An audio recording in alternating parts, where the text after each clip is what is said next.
Hi everyone, this is Dr. Catherine Kelly, and as Dorothy said, I'm not in Kansas anymore. I'm actually not in North Carolina. I'm in St. Martin in the Caribbean. And one of the things I talk to folks about is how to feed your soul.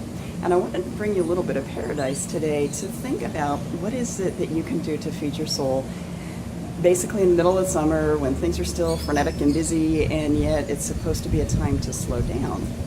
Now, for me, how I feed my soul the best is number one, to travel, and number two, to unplug from the world. Now, this is not high time here in the Caribbean. Usually high time is somewhere between October and March when it's winter in the States and people just really want to get into some warm weather. But I like to come when nobody else is here. There was a crowd there at the entertainment last night, but basically I like to come at a time when there's less people so I can really unplug. And as far as unplugging, even with the fact that I'm doing this video, I unplug in terms of we have very little cell phone coverage here, we have very little web coverage here, and we didn't even watch the news last night. We're just really unplugging and getting a chance to take ourselves back within, get a little R&R, and then really think through what we want to come next. So feeding our souls does so much for us, but how few of you actually do it amazes me, and also kind of amazes me in terms of what we really need to do to take care of ourselves for soul health.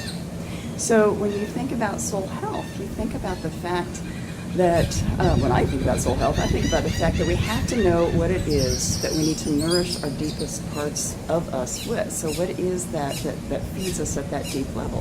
One of them is palm trees for me. Another one is the ocean. Another one is mountains. Now, islands actually have mountains on them. So we are going to go on a little tour tomorrow into town and see what kind of mountains we can get to. But I think the thing is, really figuring out what it is that's going to feed your soul is also going to keep your soul healthy. But how few of us invest in that kind of amazes me. I can't tell you how many times I've asked a client, what do you do for fun? And they can't answer. Or what do you do to take care of yourself? And they can't answer. Or what is it that feeds your soul? And they really can't answer. So I think it's just really, really important for you to spend some time thinking about what it is. Find a way to do it. Now, part of the reason I come to the islands in the summer is that it's cheaper. It's more affordable. There's not as many people. If you try to come here in December or January, you're going to have a lot more charges on your bill. So this is one of the ways that I can feed my soul. And if it's going to be hot in North Carolina, it might as well be hot in the Caribbean, right? So anyway, think about that. Think about what you can do to feed your soul. Again, wanted to bring you a bit of paradise. Hope you enjoyed the blue waters and the palm trees behind me and all these wonderful birds that are singing. And I hope you have a fabulous day, and I'll be back next week.